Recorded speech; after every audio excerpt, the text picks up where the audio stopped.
India has a unique combination of Mughal and British architecture. The needless controversy and brouhaha over the handing over of the Red Fort to a private company has evoked myriad reactions since it involves our heritage. India remains capital deficit, and this holds good for the Archaeological Survey of India (ASI) as well. Moreover, the Consolidated Fund of India offers only that much financial leeway as it seeks its daily tryst with a bigger bang for the buck. The theory of elasticity is challenged daily in India by both the government and the hoi polloi. This is an across-the-board phenomenon as the government constantly battles a shortage of funds and capital. Hence, it makes eminent sense to rope in the private sector to bolster heritage monuments and their upkeep.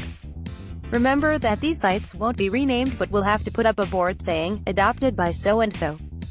There has to be a halfway house in this, somewhere in between where the two ideas coalesce and not collide. It is vapid and banal to think that these monuments are being handed over to corporates. The CSR rules were finalized after extensive consultation in February 2014, after which the then Minister of State for Corporate Affairs Sachin Pilot signed a notification that the centre released on February 27, 2014. The notification was issued to give effect to Section 135 in Schedule 7 of the Companies Act 2013, which zeroed in on corporate social responsibility (CSR) spending by companies. Mr. Pilot had said the new rules provide for the way in which the CSR committee formulates and monitors the CSR policy, CSR activities, the role of the board of directors therein, and the format of disclosure of such activities in the board's report. New set of rules was effective from April 1, 2014, well before the election results and the advent of the Narendra Modi government. Item E, included in Schedule 7, called for the protection of national heritage, art and culture, including restoration of buildings and sites of historical importance and works of art, setting up of public libraries, promotion and development of traditional arts and handicrafts. So this government has done nothing new, and nothing that should bring about such intense reactions.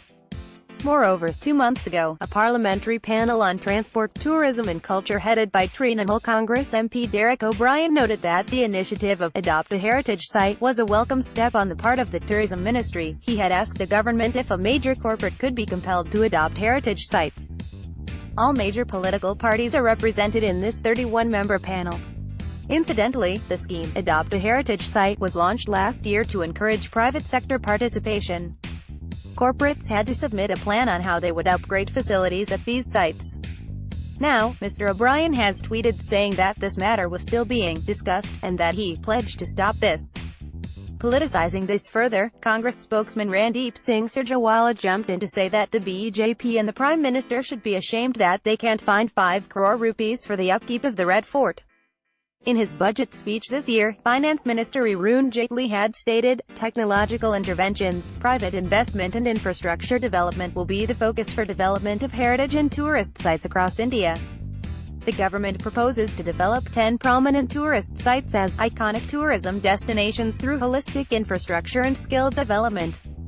In addition, tourist amenities will be upgraded at 100 Adarsh monuments of the ASI. The Adarsh monuments, which include sites like the monuments at Karnataka's Hampi and the Pattadakal group of monuments, Delhi's Humayun's tomb, Maharashtra's Elephanta caves and Odisha's Konark temple, will undergo skill development, branding and marketing.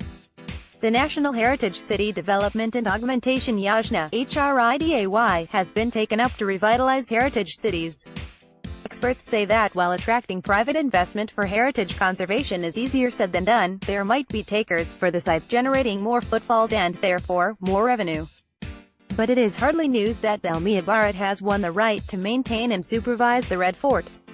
Minister of State for Electronics Alphonse has categorically said the adoption scheme is aimed at ensuring better maintenance and amenities for visitors, and none of them are being rebranded. Already adopted Delhi monuments include Purana Kila, NBCC, Jantar Mantar, SBI Foundation, Qutub Minar, Jatra.com, Safdarjung Tomb, Travel Corp of India. ITC Hotels and GMR have evinced interest in the maintenance of the Taj Mahal. So where's the harm? Private and public sector entities have enough funds to spare 25 crore rupees for 5 years, while the ASI has the expertise, but lacks the financial liquidity to do the same.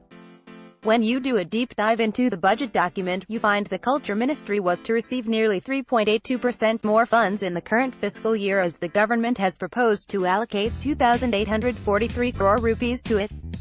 The ministry was allocated 2,738.47 crore rupees in the previous budget. Of the total budgetary allocation, the Aussie is to get 974.56 crore rupees, which is 5.42% more than the previous allocation. For libraries and archives, the government allocated 109.18 crore rupees. This provision is for the expenditure of the National Archives of India, National Library and Central Reference Library. What does it tell you? An acute paucity of funds dogs the Aussie, which is expected to maintain innumerable monuments and other heritage sites across the country with a budget of under 1,000 crore rupees. Conversely, why did the government give the Humayun's tomb restoration and refurbishment project to the Aga Khan Foundation? Precisely for the same reason. When UNESCO and other non-profit organizations pitch in, we don't have a problem. One would like to believe the Dalmia Bharat Ministry of Tourism and Culture, Aussie Memorandum of Understanding is strictly on the lines of, say, the Aga Khan Trust for Culture tie-up with the government and its nodal agency, the Aussie. 6 years of conservation works and 200,000 work days overseen by 1,500 conservationists and undertaken by master craftsmen have been required to restore Humayun's tomb's Mughal finery. Since 2007, the Urban Renewal Initiative, implemented by the Aga Khan Trust, in partnership with Aussie, several government agencies and co-fund partners, included the conservation of over 30 monuments, the creation, by an extensive program of landscaping, of a 69-hectare, 170-acre, city park at Sundar Nursery Batashawala complex, and significant improvements to the quality of life for the residents of Hazrat Nizamuddin Basti and a repository of 7 centuries of living culture. Together with the conservation works on Humayun's tomb, a number of adjoining monuments have been restored, including Neela Gumbad, Isa Khan's Garden Tomb, Bu Halima's Garden Tomb, Arab Sarai Gateways, Sundarawala Mahal and Burj Batashawala Group of Monuments, Chausif Khamba, and Hazrat Nizamuddin Bayoli.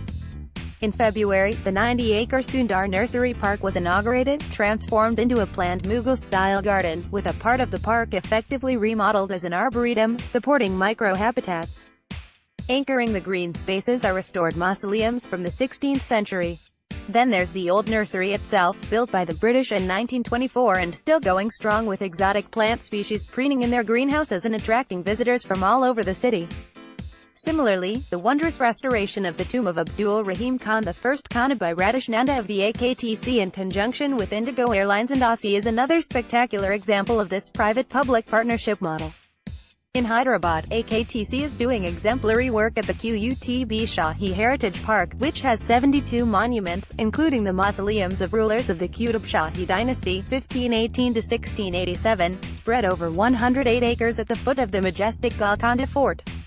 Like many historic monuments in this 425-year-old city, the tombs have also been long neglected and face a threat from encroachers.